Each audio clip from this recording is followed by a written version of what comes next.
नमस्कार दोस्तों। आज सवाल आया है कि डाकू अंगुलीमाल जो इतना खतरनाक था, जो इतना दहशत फैला हुआ था उसके नाम से, वो डाकू से साधु कैसे बन गया? वो भगवान बुद्ध के सामने नतमस्तक कैसे हो गया, झुक कैसे गया? तो चलिए आज इसी पे बात करते हैं। तो डाकू अंगुलीमाल बहुत ही खतरनाक डाकू था और वो बहुत ही ज़्यादा, उसका जो डर था पूरे गांव में, पूरे हर जगह उसका था।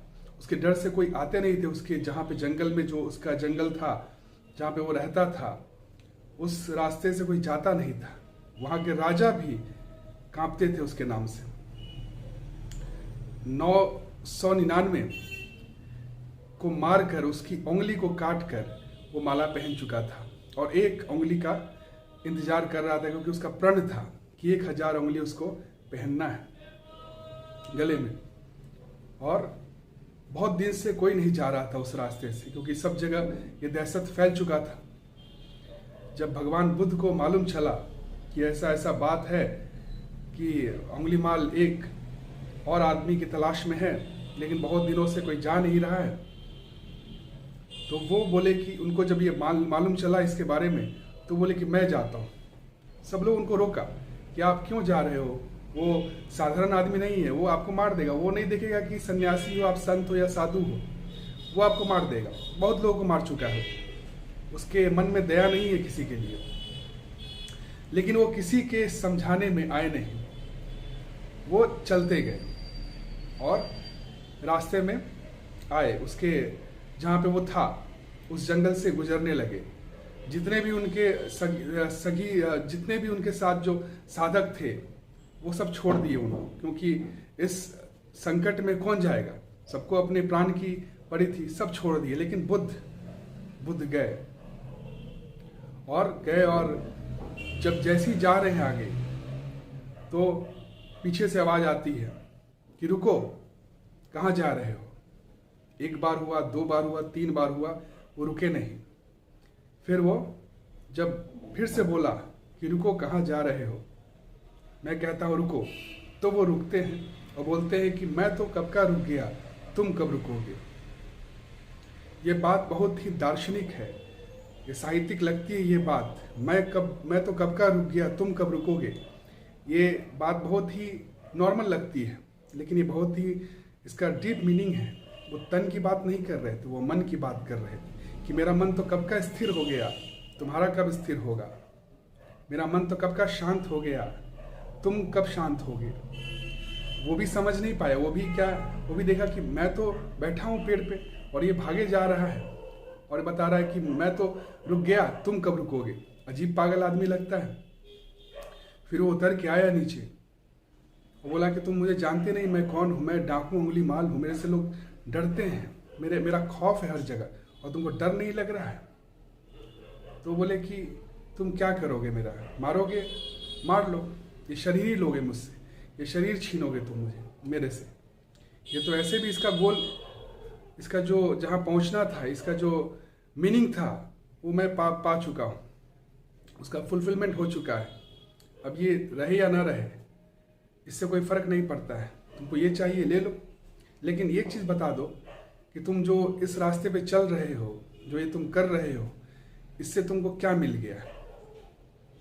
तो वो थोड़ा सा उसके दिमाग में लगा कि ये किस तरह से बात कर रहे हैं, क्योंकि जो भी मिलता था अंगुलीमाल से, उसके नाम से ही डर जाता था। और जब बोलता था कि मैं अंगुलीमाल हूँ, मैं डाकू हूँ, जो भूला भटका कभी पहुँच गया, कोई उसके उधर से गुजर गया, और अगर वो बोल दिया, जो नहीं जानता है उसको बोल दिया कि मैं डाकू अंगुलीमाल हूँ, तो डर के ही उसका हालत खराब हो जाता था और भागने लगता था। जितने भी लोग मिले उससे, सब स्वार्थ मन से मिले, अपना जान बचा के भागे।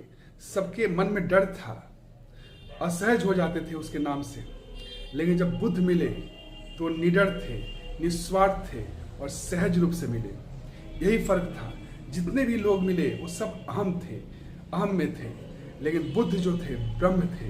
एकदम उसका माइंड था उनका एकदम शांत था, सरल थे। वो बॉडी से बहुत ही उंगली माल के सामने हट्टे कट्टे नहीं थे। उंगली माल के सामने बहुत ही नॉर्मल थे, सरल थे, कोमल थे, लेकिन फिर भी उनकी जो बातें थी, उनका जो पहुंच था, वो बहुत ही निराला था, अद्भुत था, एक्स्ट्रॉर्डनरी था। तो वो बोली ठीक है, तुम मेरा प्राण लेना चाहते हो, मेरा बॉडी लेना चाहते हो, मेरी उंगली लेना चाहते हो मार के, वो ले लेना, लेकिन एक काम करो कि तुम वो जो टहनी है पेड़ की, उसको काट के ले आओ।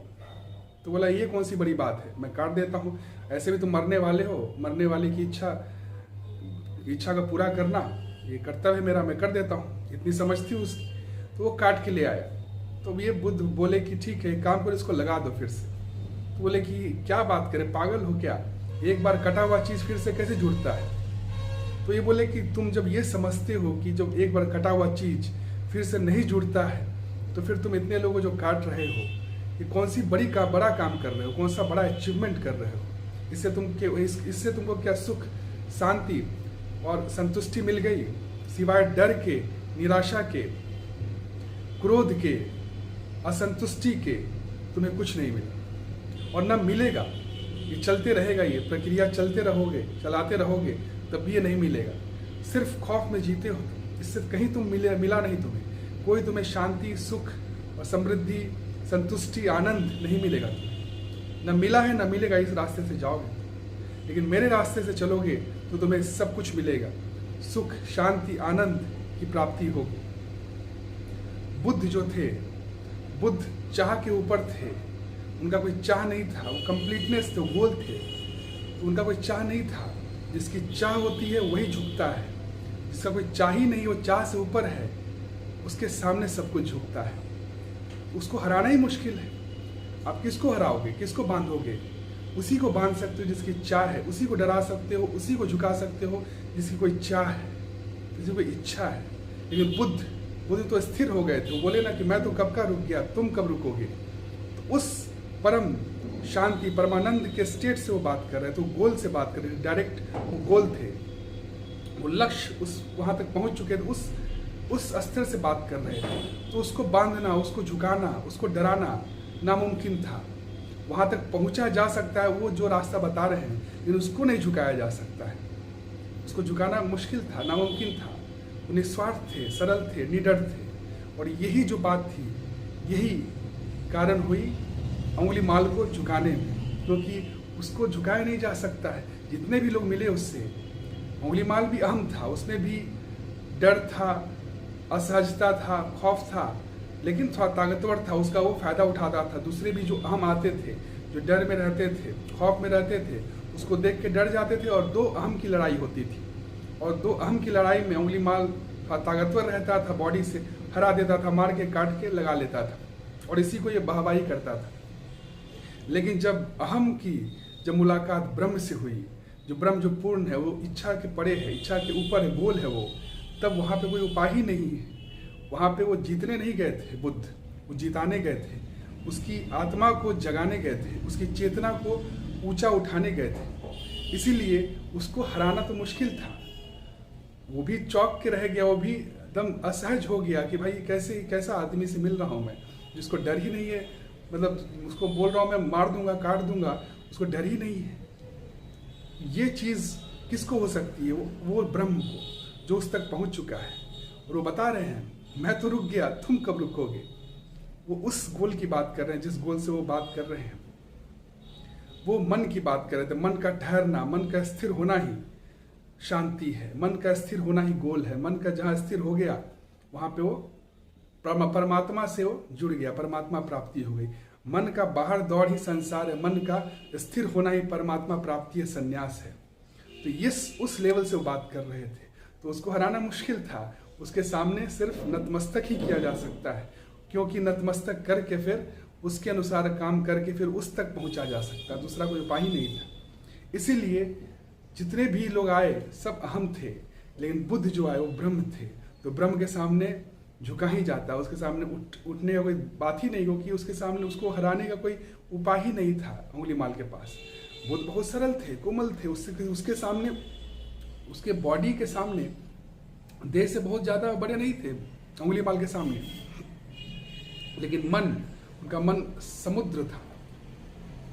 समुद्र था। समुद्र जो था वो निडर था, वो सहज था, निस्वार्थ था, और इस मन से वो आए थे, इसीलिए उसके लिए आए थे। वो बोले कि मुझे कुछ नहीं होगा, तुम मुझे मार दोगे मैं तो रहूंगा ही, ये तो मेरा तुम शरीर लोगे, आत्मा तो अमर है। इस बॉडी का जो उपयोग करना था मैंने उपयोग कर लिया है, अब तुम शरीर ही लोगे ना, ले लेना, ऐसे भी इसका कोई ये नहीं, मूल नहीं है। लेकिन तुम जो ये कर रहे हो वो कहाँ जाओगे? वो कहीं नहीं जाओगे, सिवाय निराशा के, दुख के, अशांति के। तुम्हें कुछ ना मिला है ना मिलेगा। सिर्फ और सिर्फ मेरे दिए हुए रास्ते पे चलने से ही तुम्हें सुख, शांति और संतुष्टि और आनंद, परम आनंद की प्राप्ति हो सकती है। यही सहजता, निडरता और निस्वार्थपन के सामने हर एक आदमी झुक जाता है, क्योंकि वो अपने लिए नहीं आए थे, उसके लिए आए थे। अपने जीतने के लिए नहीं आए थे, उसको हराने के लिए नहीं आए थे, उसको उठाने के लिए आए थे, उसे जिताने के लिए आए थे, उसके अहम से उसको बाहर लेने आए थे, बाहर ले जाने आए थे, अंधकार से उसको उजाला की तरफ ले जाने आए थे। इसीलिए डाकू अंगुली माल भी साधु बन गया, उनके सामने झुक गया। ठीक है, कोई भी आपको कुछ क्वेश्चन हो तो आप बेहिचक पूछ सकते हैं। Thank you, have a nice day.